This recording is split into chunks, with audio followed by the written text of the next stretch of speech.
Welcome to Review for Nurses. This is the medical surgical review of the adult client. I'm Dr. Karen Johnson-Brennan, Professor of Nursing at San Francisco State University.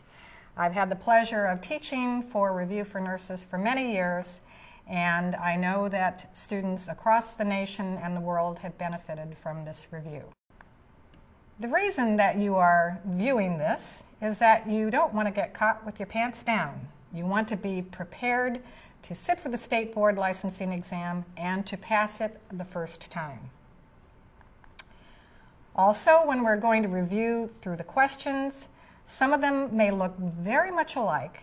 However, I'm going to try to strategize and teach you how to differentiate between the subtle differences in what may look extremely similar but is obviously dissimilar. We have a human being and we have a dog. The format of how we will proceed in this review is that I will present questions. We will go through the questions and identify the correct answer, as well identify the rationale for why the other answers are incorrect. I will also be presenting content, and as well we will do content through some of the questions. So it will be a full review for you, and I'm sure that you will find it extremely informative. But first, how do you think you're going to do? We'll do a pretest. So get a pencil and a paper out. I have 11 questions. We'll do this as an example of a pretest. I will present the question, and next I will review the answer for you. So, Review for Nurses, pretest, medical surgical nursing. You are the nurse in charge of triage. A plane crashes into the hospital. List the following clients in priority order of care. Client who is hysterical, client with a fracture of the radial bone, client with burns on face and neck, client with blood trickling on face, client with fracture of the femur. Again, you are to prioritize these 5 clients. Who would you see first through 5th? And the answer is that in order of priority, you would first see the client with burns on face and neck, because the burns on face and neck could cause a respiratory complication, and in identifying your answers throughout your review, you always want to remember the primary factors of A, B, C: airway, breathe, circulate.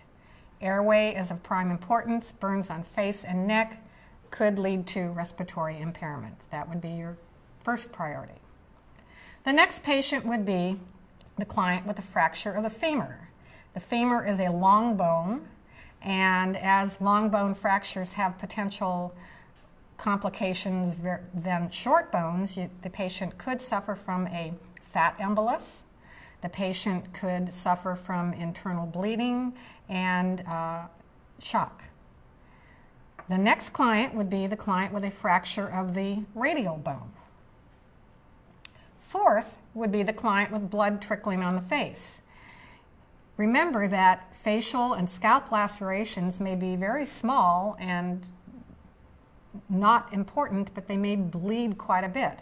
So although the patient may look in distress, face and scalp lacerations need to be addressed, and this is just little blood trickling on the face. And last, in need of priority of care, although they may be the most vocal, is the client who is hysterical. But you need to treat the medical management problems first. A patient is diagnosed with Clostridium difficile, or C. diff. What symptoms will the nurse assess that are specific to this diagnosis? Cough, productive purulent sputum, asterixis, abdominal cramping and diarrhea, or presence of an S3. And the correct answer here is abdominal cramping